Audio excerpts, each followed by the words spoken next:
Disparity அப்படின்னு நம்ம பார்த்தீங்கன்னா find with different cash flow between two proposals. நல்லா பாருங்க, ரெண்டு ப்ராஜெக்ட் நான் கொடுத்துறேன். ரெண்டு ப்ராஜெக்ட், ரெண்டு ப்ராஜெக்ட் இன்வெஸ்ட்மெண்ட்டும் டிஃப்ரெண்ட் அமௌண்ட். என்னங்க,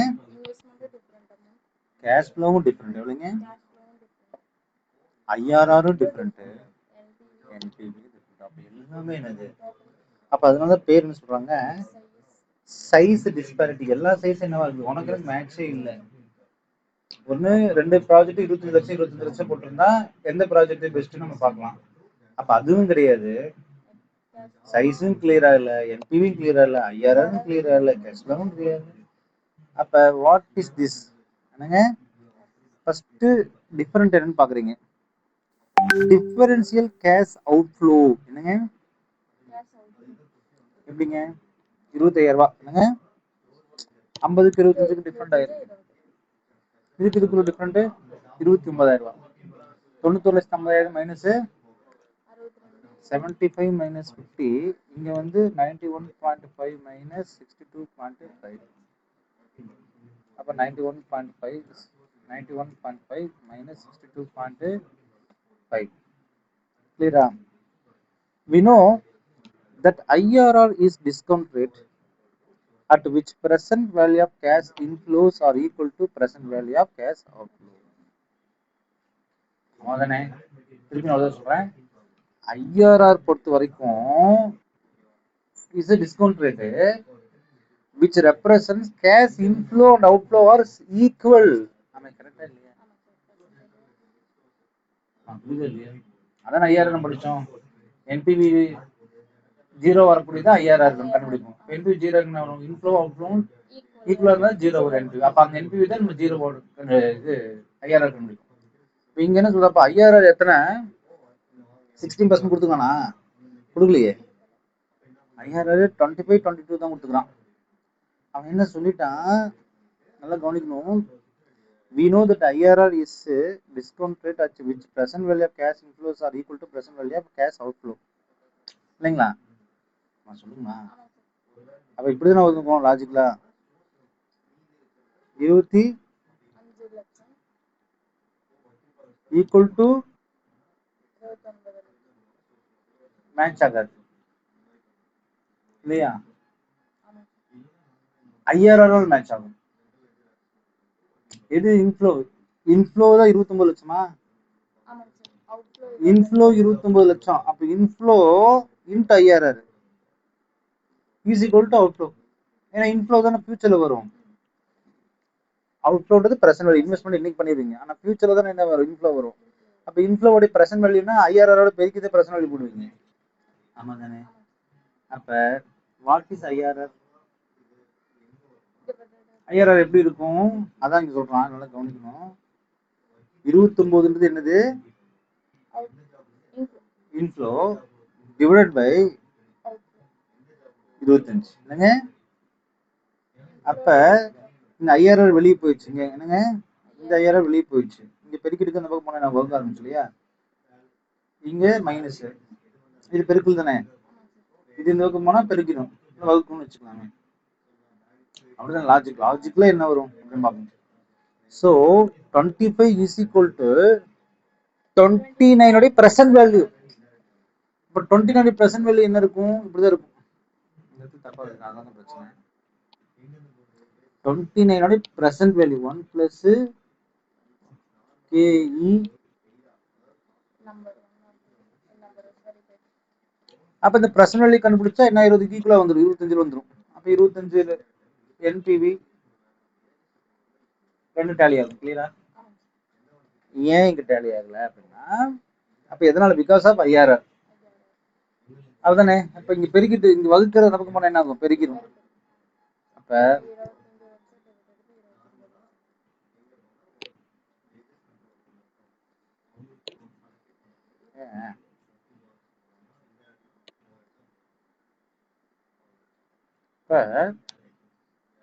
என்ன செய்யுது, 25 லட்சம். இது எங்க போயிருது, அந்த பக்கம் போயிடும். என்னங்க, எந்த பக்கம் போயிடும், இங்க பெருக்குறது என்ன போனா வகுக்கும், அங்க அப்படியே என்ன செஞ்சு into 1 plus how much 29 divided by 20 how much 1.16 is equal to 1 plus r rate of interest. இங்க பிளஸ் இருக்கும்போது என்ன மைனஸ் ஆயிடும். 1 plus 16 minus 1 is equal to 6. அப்போ 16 is ஆல்டு 16%. அப்போ ஐஆர் எத்தனை பர்சன்டேஜுங்க? புரிஞ்சுதா இல்லை புரியாதுன்னு நடிக்கிறீங்க?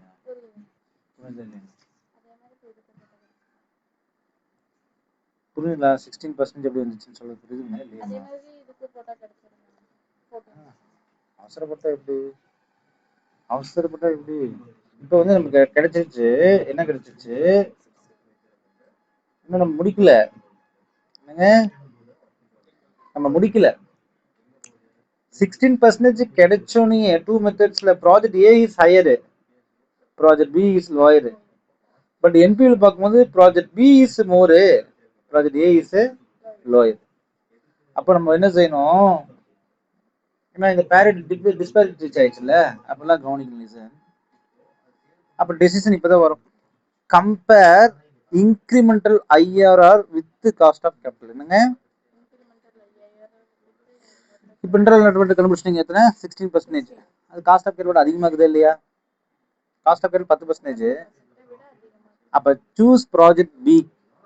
ஏன்?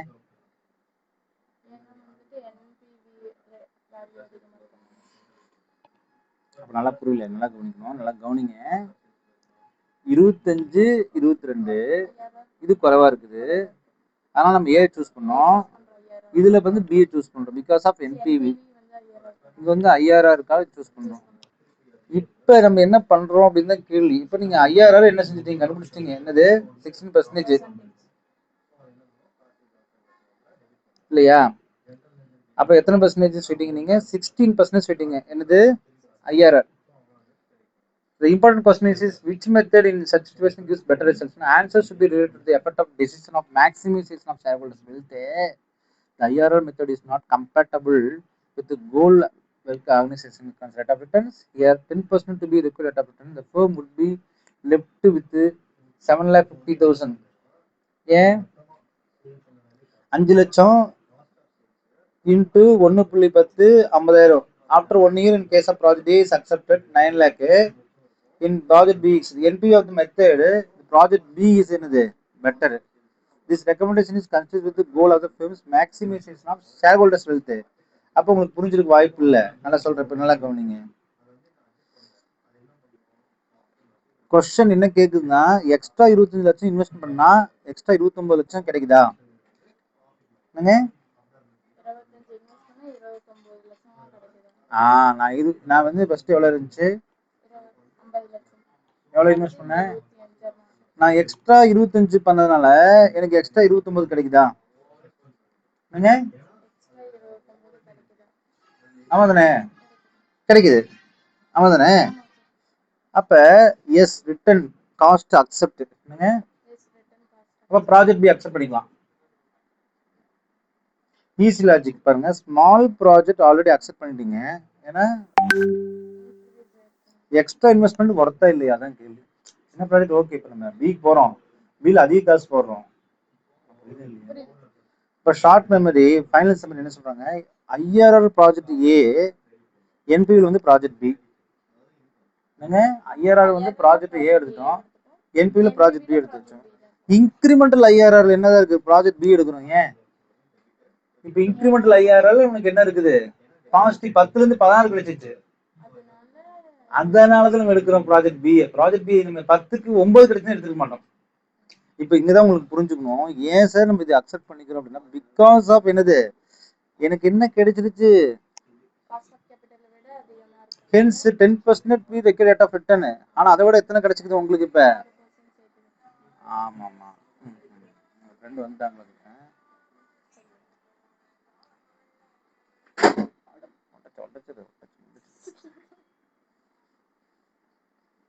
பாத்தீங்களா?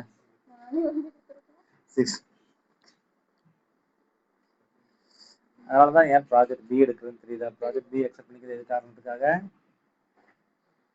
காஸ்ட் ஆஃப் கேபிட்டலை விட இருக்கிறதுனால, ஏன்னா அப்போ ஷேர் ஹோல்டர்ஸ் வந்து 10% விட எனக்கு என்ன கிடைக்குது 14%. அப்போ தாராளமாக என்ன சார் நம்மளால நானே இன்வெஸ்ட்மெண்ட் பண்ணலாம் அப்படின்னு பேச